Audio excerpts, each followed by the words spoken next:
ግሪን ጋላሪ ውስጥ ግቢና ከጋላሪ ላይ ነው የምትመርጪው። ኦኬ ጋላሪ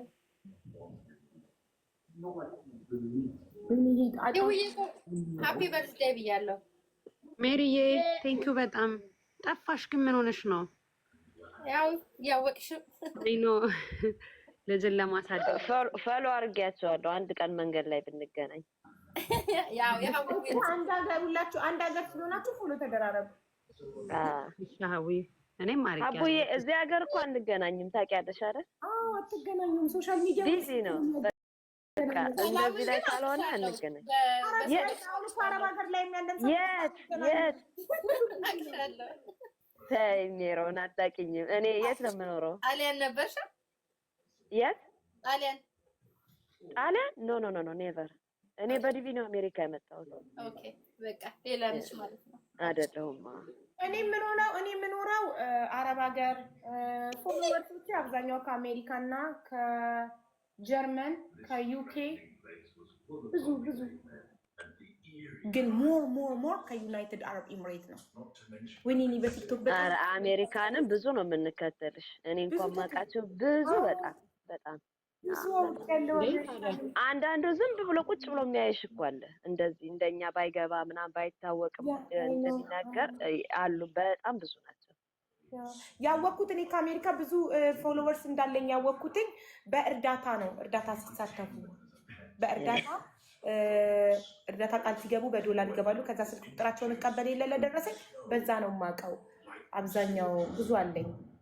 ኢንተርናሽናል ነኝ ባይ ዘ ዌይ። ከኢራቅ ሳይቀር ሰው አለ የሚከተለኝ። አንድ ጊዜ ነው ከኢራቅ አልኩኝ። እማዬ ትሙት አንዲት ልጅ ቃል ገብታ ቁጥሩን ሰጠኝ። እንዴ ኢራቅ አበሻ አለ እንዴ አልኳት።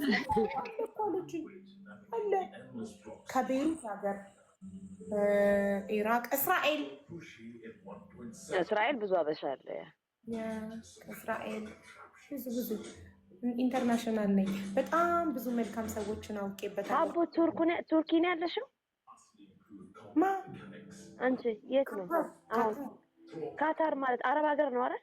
አዎ ካታር ስትይ ከሆነ እንትን የገባሽ መሰለኝ። ቱርክ አይደለም። ካታር ሀቢብቲ ዘሪቸስ ካንትሪ ኢን ዘ ወርልድ ነው። ቀስ ብለሽ አሜሪካ ትገቢያለሽ። በቀደም ማለት ነው ለሚኪ እኔ ያለሁት ዘሪቸስ ካንትሪ ኢን ዘ ወርልድ ነው። ትርጉሙን ታውቃለህ አንተ? ለነገሩ አልተማርክም እንግሊዝኛ ታውቃለህ? ዘሪቸስ ካንትሪ ኢን ዘ ወርልድ ማለት በዓለማችን ሀብታሙ ሀገር ማለት ነው ስለው ቆይ ካላምን ካሳይ ካልብዬ ጎግል ላይ ገብቼ ዘሪቸስ ካንትሪ ኢን ዘ ወርልድ ስል አሜሪካ ናት አንደኛ ላይ ያለችው፣ ካታር አምስተኛ ናት። ኦኬ ዋው ሀብታም ሀገር ማንበብ ስለማይችል ይኸውልህ ካየካ አንደኛ ናት ስለው አላመንም።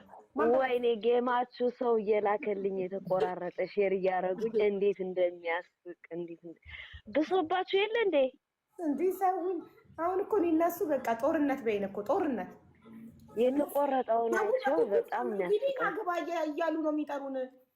አይና በቀደም የተመረቀች ትናንትና የተመረቀች ኦኬ አድጋልሻለች። በጣም እግዚአብሔር ይመስገን። እንኳን ደስ አለሽ። እንኳን ደስ አለሽ። ምንም ሀውዬ ይሄ አይደለም የሚያጓጓል ለልጆቻችን። ስንት አመቷ ነው? የኔ ቆንጆ 12ኛ ክፍል ግራጁዌት አርጋ ነው? አዎ አርጋ ደረሳት። ሄዳለች ስኮላርሽፕ። የት ደረሳት ሜሪዬ? ጄሲዩ ጆርጂያ። ቅርብ ነው። ደላዌር አትላንታ ጄሲኦ። ኦኬ ወይኔ ታድለሽ። እዚህ ሀገር እኮ ከዲግሪ ምናምን ይልቅ የመጀመሪያው 12ን ሰው አጠናቆ ወደ ዩኒቨርሲቲ ሊገባ መሆኑ ነው በጣም ሰለብሬት የሚደረገው። እንዴ እሱ ነው እንትናቸው ብዙዎቹ እሱ ነው መጨረስ የሚፈልጉት። ያ አዎ ዩኒቨርሲቲ በማንኛውም ሰዓት መጨረስ ትችያለሽ፣ መማር ትችያለሽ። 12 ግሬድ ቻሌንጅ ነው። ያ ትልቁ ቻሌንጅ እሱ ነው እና ፈተና የሚገጥማቸውም እዛ ላይ ነው። ይሄ ማጨስ፣ መጠጣት ምናምን ብዙ የቲኔጀር እንትናቸው እዛ ላይ ነው በጣም። እስኪ ኦ ማይ ጋድ ወንድ ልጅ ትልቅ እንዲህ እንዳለሽ አላውቅም ነበር። ሜሪ ቬሪ መስኪን ኔክስት ይርስ ደግሞ ያው ያያለሽ በቃ የዘራሽበትን ማጨጃ ድምጽ ነፃ ወጣሽ። ኦ ማይ ጋድ ደስ ይላል አይደል? ልጆቹ ሲያድጉ ባይዘው 16 አመቱ ነው ገና። ደስ የሚለው ፓርት ደግሞ ማለት ነው አሁን እንደ ልጅ ነው አንቺን ቴክ ኬር የሚያደርጉሽ። ልክ አንቺ ልጅ እንዳሉ አንቺን እንደ ልጅ ነው የሚያዩሽ። ልጄ ያው እኮ የእህትሽ ወንድም የልጅሽ ወንድም የእህትሽ ጉድፈል የልጅ ሁለቱም ልጆቿ ትንሽ ይመስለኝ ነበር። ማነው ታላቅ ሜሪዬ? እሷ እሱ ገና አልተመረቀም ማለት ነው። እሱ ደግሞ ኔክስት ይመረቃል። ስንት አመቷ ነው እሷ? 18 አለች። እና ታናሽ ነው እሱ። አሁን እኮ ሀቡ ስትጠይቃት እሱ ነው ታላቅ እኮ እሱ ትንሽ ነው እሱ ታናሽ አለች። ማነው ታላቅ ስላት እሷ አለችኝ እኮ እሷ 16 አይደል? አድለሽ ኧረ አንቺ ታላቅ እንዳንቺ ትችላለ። እግዚአብሔር ይመስገን ዋጋ ከፍዬባቸዋል። እግዚአብሔር ይመስገን። እንዴት ደስ ይላል። አደራውን እንደው ይሄ ቀን ሳይደርስ ልጆቼ ተመርቀው ትልቁ አሜን። አቡዬ ለጠላት ለወዳጅ የምመኘው ለጠላት ለወዳጅ ለማንም በልጅ እንትን ይበል በልጅ ይደሰት ማንም በቃ አሜን። ከምንም በላይ እኔም እምልሽ ደግሞ ሀቡ ማለት ነው ልጅነታቸውን በጣም ኢንጆይ አድርጊው። ምክንያቱም ሲያድጉ አይፈልጉሽም። ይሄ ቀን የደረሰ ቀን አንቺ ጋር አይደሉም። ገብቶሻል አይደል? አይፈልጉሽም። አሁን ነው አንቺ እነሱን ኢንጆይ ማድረግ የምትችይው። እኔ አሁን ትልቋ ልጄ በቃ የሆነ ኃላፊነት እንዳለባት ትልቅ ነው የሚሰማት። እኔ እንደ ልጅ አሁን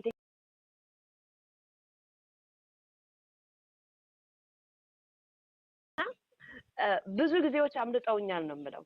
አሁን እኔ ከልጆቼ ጋር በጣም አታች ነኝ፣ ግን እስቲ ትፈልጊዋለሽ ያ ልጅነታቸውን እና ኢንጆይ አድርጊ። አይዞሽ ቀስ ብሎ ቢያድጉልሽ ነው የሚሻልሽ።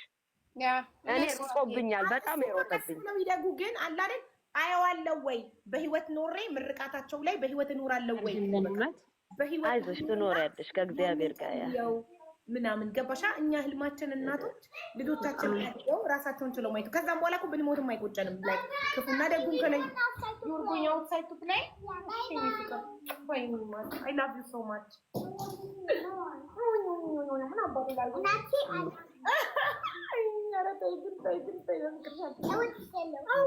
ጉዴ ፈላ ተማምናት እኮ ትንሿ ኧረ በቃ ሞትኩልሽ። አፎ በጣም ነው የሚጣፍጠኝ። ሚቱ ይኸው ልዩነት አሁን እሷ 6 አመቷ ነው አይደለ? በጣም እወድሻለሁ ስትለኝ በጣም ደስ እንደሚለኝ ስለምታውቅ ስታልፍ በአጠገቤ ስታልፍ ስትሄድ ታቅፈኛለች፣ ትሰማኛለች፣ እወድሻለሁ ትለኛለች ምናምን። ከዛ በአማርኛ ደግሞ ስትለኝ በጣም ደስ ይለኛል። እኔን እንዴት እንደምታስደንቃል። ጀለሴ ግን ተጎረመሰ በላይ ካላልኩት በራሱ አይደለም። ወንዶችም እንደዛ ናቸው፣ እንደ ሴት አይደሉም። እሷ ለኔም ከኔ በለጠ ደግሞ ለአባቷ ነው በጣም በቃ። አሁን እኮ ለኔ እንዲህ በጣም ፍቅር የሰጠችኝ አባቷ ከሀገር ውጭ ስለሆነ ነው። አይ ሴቶች አባታቸውን ነው የሚወዱት። አንቺን መቅረብና መውደድ የምትጀምረው ከ16 አመቷ በኋላ ወደ አንቺ በጣም ማለት ከአንቺ ማወቅ የምትፈልጋቸው ነገሮች አሉ። ጓደኛዬ አንቺ አትጠይቅሽም፣ አትነግርሽም፣ ግን ሞር ለማወቅ በሁኔታዎቿ ማወቅ ትችያለሽ። ሞር ወደ አንቺ እንትን ስትል ያኔ ነው። እነሱ አይጠይቁሽም፣ ገባሽ? ግን ታውቂዋለሽ፣ አንቺ ፊል ታደርጊዋለሽ። በደንብ አቴንሽን አድርገሽ ካይሻቸው ወደ አንቺ የምትቀርብበት ምክንያት ማወቅ የምትፈልገው ነገር ስላለ ነው። ጓደኛ ትሆነኛለች፣ ታማክረኛለች ምናምን። እኔ ነው በጣም ደግሞ ያኔ ነው የምትረዳሽ። ጓደኛ ነው መሆኑ ከልጄ ጋር ጓደኛዋ በቃ አራዳ ነው መሆኑ። አራዳ እናት ታውቂያለሽ። ሙድ የገባትና አሁን በልጅነታቸው አንቺ ከባለቤትሽ ጋር ብትጣይ እሷ ለአባቷ ነው የምታግዘው። በኋላ ደግሞ ስታድግ ደግሞ ለአንቺ ነው የምታግዘው። ሴት ትሆናለች። ሴት ትሆንና አባቷን ነው እነሆ እንደዚህ አታርግ አባቴ ምናምን። አሁን ድሮ እኔ ነበርኩ አምባገነን መስላት ሁሉ ጊዜ። አሁን ልክ 16 ሲያልፋት በቃ እንትን ሆነች። ዳዲ የማሚ በርዝዴይ እኮ እንደዚህ ነው፣ ፍላወር አታመጣላትም፣ ጊፍት አትሰጣትም፣ ነገ ማዘርስ ዴይ ነው። እኔ ልጄ 14-15 አመቷ ካለፈ በኋላ ነው እዚህ ቤት የኔ በርዝዴይ የኔ ማዘርስ ዴይ መከበር የተጀመረው። ከዛ በፊት ማንም አስቦትም አያውቅም፣ ተከብሮም አያውቅም። ማዘርስ ዴይ ራሴ ኬክ ቆርጣለሁ ምናምን አለቀ። ከዛ ምን ይላል ወይኔ የሴት ሁለቱም ልጆቼ ሴት ናቸውና ገና ትንሿ ደግሞ ስታድግ እንደዚህ ልትለኝ ነው ማለት ነው። አንቺ እነዚህ ልጆች ሲያድጉ ነው ያንቺ ነፃነት የሚወጣው ይለኝ ነበርና ሲያድጉ ወደ አንቺ ነው የሚያደርጉት። ገባሽ? ሴት ስትሆን ማለት ነው። ወንድ ልጅ ያው ሁሌ እናቱን ነው ከተወለደ እስኪያረጅ እናቱን ነው። ትልቅም ሆኖ ለኔ ያግዛል። ካገባ እናቴ ይላል፣ ግን ሞር ቤቱን ይወዳል፣ ሚስቱን ይወዳል። ግን ወንድ ልጅ ሚስቱን ቢወድም ማለት ነው በእናቱ አይደራደርም። ወንድ ልጅ ሚስቱ ራሱ ዲስሪስፔክት ታደርግሽ ካየ ሚስቱን ይፈታል በእናቱ። ወንድ ልጅ በእናቱ አይቀልድም። እህቱ ምንም አትመስለውም፣ ወንድሙ ምንም አይመስለውም። ወንድ ልጅ እኔ በጣም በወንድሞቼ የማይቻለው በባለቤቴ በብዙ ሰው የማይቻለው ወንድ ልጅ በእናቱ አይደራደርም። እናቱን በጣም ነው የሚወደው። የፈለገውን ነው የሚሰጣት ለእናቱ። እና እንደውም ሴት ልጅ ናት ካገባች በኋላ ኃላፊነቱ አላት፣ ግን ሞር ቤቷን ትረሳለች። ፋሚሊ እንትን ትሆና ሞር ወደ ራሷ ትዳር ፎከስ ታደርጋለች። በገንዘብ ነው የምታግዘው። ገብቶሻል አይደል? ወንድ ልጅ እኮ ሙሉ ነገሩን ነው የሚሰጣው። ለትዳሯ ትዳሬ ልጆቼ ሞር ትዳሬ ልጄ ትላለች። እናቷ የሆነ ነገር ብትሆን ብር ነው የምትሰጣት። ገብቶሻል? ወንድ ልጅ ግን እዛ ድረስ ሂዶ ሪስክ ሁሉ ይወስዳል። እናቱን ቤት ውስጥ አምጥቶ ሁሉ ከሚስቱ ጋር ያስቀምጣል። እናቴን ሁሉ ቴክ ኬር አድርጊልኝ ይላል ወንድ ልጅ። ሚስት እንደዚህ አትልም። ገባሽ? በውጭ ትረዳለች፣ ትልክላታለች እንጂ ባል ካልወደደ አምጥታ ቤት ውስጥ አታስገባም። ፋሚሊ ሴት ልጅ